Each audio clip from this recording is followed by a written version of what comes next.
Kebakaran terjadi di sebuah tenan restoran di Bandara Soekarno-Hatta, Tangerang, Banten pada Jumat 28 Oktober. Suara alarm sensor asap sempat membuat panik sejumlah calon penumpang pesawat yang melintas. Sementara di Surabaya, Jawa Timur, sebuah bus terbakar pada Jumat siang. 16 penumpang termasuk 2 orang sopir dan kernet bus berhasil selamat.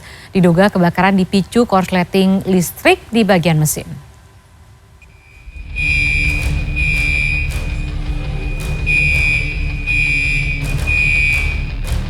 Asap tebal muncul di sebuah tenan restoran yang berada di area keberangkatan di Terminal 2 Bandara Soekarno-Hatta, Tangerang, Banten, Jumat pagi. Kepulan asap membuat panik penumpang yang melintas lantaran dibarengi dengan suara alarm sensor asap. Kejadian bermula saat pekerja akan melakukan aktivitas. Melihat percikan api yang diduga dari mesin pendingin AC ruangan, para pekerja pun panik dan berlarian keluar. Beruntung saat kejadian ada petugas kepolisian dari Afzek yang sedang melakukan patroli sehingga titik api dapat dipadamkan dengan dibantu petugas pemadam kebakaran. Dari pemeriksaan awal pihak kepolisian bandara, kebakaran ini akibat korsleting listrik. Banyak tenan-tenan yang sudah lama sekali tutup dan kemudian baru saja buka, kemudian kegiatannya mungkin sebegitu padat. Ini menimbulkan beban listrik yang cukup besar.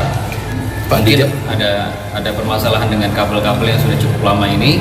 Kemudian dilakukan pemadaman dan saat ini situasi sudah aman terkendali.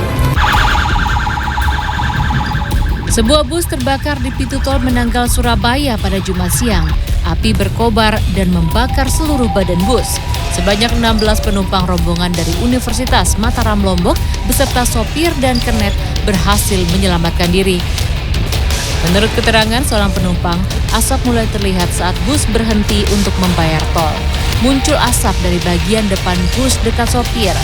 Penumpang, sopir, dan kernet yang panik berusaha keluar lewat pintu belakang bus. Tak lama, api langsung membakar seluruh badan bus hingga banyak barang penumpang di dalam bus yang ikut terbakar. Kanit PJR Jatim 2 AKP Ega Prayudi menyebut kebakaran bus ini diduga disebabkan korsleting pada mesin bus. Kebakaran membuat arus lalu lintas di tol Menanggal Surabaya menuju tol Juanda macet. Tim Liputan CNN Indonesia. Diduga akibat korsleting listrik, sebuah rumah semi permanen ludes terbakar. 2 unit mobil pemadam kebakaran diturunkan untuk memadamkan kobaran api. Sementara itu, petugas pemadam kebakaran harus berjibaku memadamkan api di pemukiman padat penduduk di Kecamatan Tambora, Jakarta Barat dan wilayah Koja, Jakarta Utara.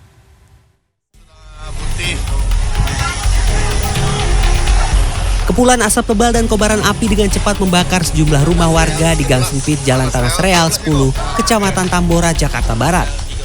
Petugas pemadam kebakaran yang tiba di lokasi kebakaran dibantu warga setempat memadamkan kobaran api agar tidak merambat melebih luas. Petugas pemadam kebakaran sempat kesulitan menjangkau titik api lantaran akses masuk ke lokasi kebakaran berada di Gang Sempit kawasan padat penduduk. Petugas baru berhasil memadamkan api setelah menerjunkan 21 unit mobil pemadam kebakaran. Tidak ada korban dalam peristiwa kebakaran ini. Sementara informasi 5 ya Pak ya, 5, 2 rumah, 2 lantai, tapi lantainya itu semi permanen menggunakan kayu.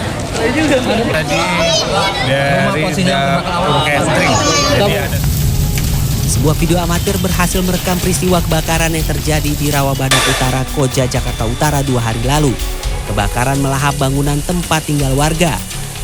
Asap terlihat mengepul saat petugas pemadam kebakaran berupaya memadamkan api. Lokasi kebakaran yang terjadi di dalam gang sempit ini membuat pergerakan para petugas terbatas. Salah seorang ibu penghuni rumah yang berhasil menyelamatkan diri hanya bisa larut dalam kesedihan melihat rumahnya ikut terbakar. Dari kesaksian penghuni rumah, kebakaran diduga terjadi akibat korsleting listrik di dalam ruangan kamar di lantai 2 sebuah rumah kontrakan semi permanen. 6 unit mobil pemadam kebakaran dari sektor Koja dikerahkan ke lokasi untuk melakukan pemadaman api. Sebuah video amatir memperlihatkan kebakaran yang menghanguskan sebuah rumah semi permanen di Dusun Tegal Panjang, Desa Ganeas, Kecamatan Ganeas, Kabupaten Sumedang, Jawa Barat pada Jumat malam. Kepala desa setempat mengatakan rumah yang terbakar sudah 7 tahun lamanya tak ditempati. Kebakaran sendiri diduga akibat korsleting listrik. 10 tahun ke belakang rumah ini ditinggalkan jadi isikan konslet arus pendek. Sementara itu petugas damkar yang tiba di lokasi berjibaku memadamkan kobaran api yang menghanguskan rumah tersebut. Tidak ada korban jiwa dalam kebakaran ini, namun kerugian ditaksir mencapai 30 juta rupiah. Tim Liputan CNN Indonesia.